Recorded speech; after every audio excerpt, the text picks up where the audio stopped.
ডিব্ৰুগড়ত কেন্দ্ৰীয় মন্ত্ৰী সৰ্বানন্দ সোণোৱালৰ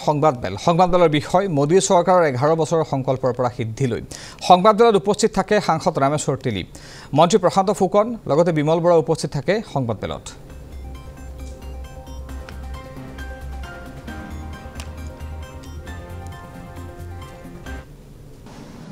পৰম শ্ৰদ্ধাৰ প্ৰধানমন্ত্ৰী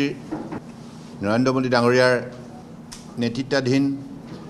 আমাৰ বিজেপি নেতৃত্বাধীন এনডিএ চৰকাৰৰ 11 বছৰ কাৰ্যকালৰ সন্দৰ্ভত আজি সমগ্ৰ ভাৰতবৰ্ষৰ জনতাই বিশেষভাৱে উৎসাহিত আৰু আনন্দিত হৈ তেখেতৰ যি সফলতাৰ প্ৰতিচ্ছবি নাগৰিকসকলে আন্তৰিকতাৰে দাঙি ধৰিছে কাৰণ ভাৰতবৰ্ষৰ স্বাধীনতা লাভ কৰা প্ৰায় ৭৮ বছৰ হ'ল এই ৭৮ বছৰ আমাৰ যিটো গণতান্ত্ৰিক যাত্ৰা কালত ভাৰতবৰ্ষৰ নাগৰিকসকলে বহু ধৰণৰ অভিজ্ঞতা বুটুলিলে কিন্তু যোৱা 11 বছৰ মাননীয় প্ৰধানমন্ত্ৰী নৰেন্দ্ৰ মোদী ডাঙৰীয়াৰ নেতৃত্বত পৰিচালিত এনডিএ চৰকাৰখনে যি শ্ৰদ্ধা ভক্তিৰে ভাৰতবৰ্ষৰ 140 কোটি 84 লাখ লোকক আস্থাৰ বিশ্বাসত লৈ সাৰ্বজনীন গণতান্ত্ৰিক নীতি অৱলম্বন কৰি সবকা সাথ সবকা বিকাশ নীতিৰে যেনে ধৰণে ভাৰতবৰ্ষৰ বিকাশ যাত্ৰা উন্নয়নৰ যাত্ৰাক এটা শক্তিশালী মাত্ৰা দিলে তাৰ ফলস্বৰূপত আজি ভাৰতবৰ্ষ বিশ্বৰ অন্যতম শক্তিশালী ৰাষ্ট্ৰ হিচাপে পৰিগণিত হৈছে আৰু ভাৰতবৰ্ষৰ মাননীয় প্ৰধানমন্ত্ৰী নৰেন্দ্ৰ মোদী ডাঙৰীয়াৰ নেতৃত্বত আজি সকলো ক্ষেত্ৰতে সকলো কৰ্মপথাৰতে আজি জিলিকি উঠিছে কাৰণ মহাকাশ বিজ্ঞান বুলিয়ে কক গৱেষণা বুলিয়ে কক বা মহাসাগৰ বিজ্ঞান বুলিয়ে কক গৱেষণা বুলিয়ে কক আৰ্কটিক এণ্টাৰ্কটিকা আমাৰ জলবায়ু পৰিৱৰ্তনৰ বিৰুদ্ধে জলবায়ু সংৰক্ষণ কৰাৰ বাবে যিখিনি দৃষ্টান্তমূলক পদক্ষেপ কেৱল ভাৰতবৰ্ষতেই নহয় বিশ্বৰ বুকুত আজি মাননীয় নৰেন্দ্ৰ মোদী ডাঙৰীয়াৰ নেতৃত্বত আজি গ্ৰহণ কৰা হৈছে বিশ্বৰ সকলো ৰাষ্ট্ৰই আজি তেখেতে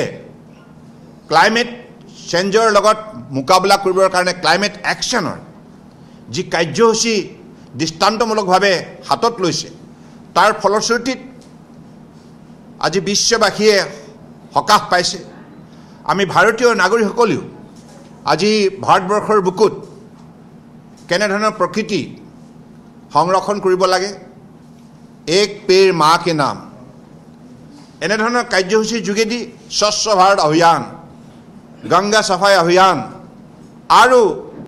গ্ৰীণ ট্ৰান্সপৰ্টৰ যোগেদি ব্লু ইকনমি আয়ত্ত কৰাৰ যি যাত্ৰা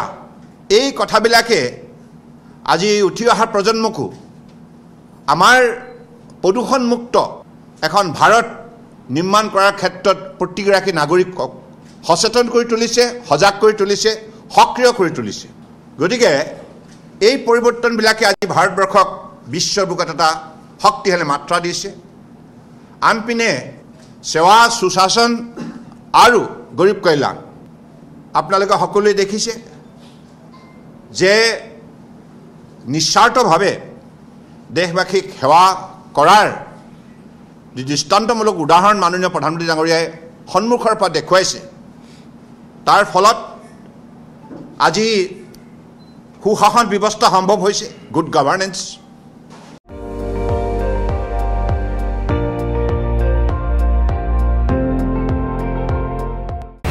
আপুনি চাই আছে ND24 সৰ্বশ্ৰেষ্ঠ নহয় সৰ্বোত্তমৰ দৌৰত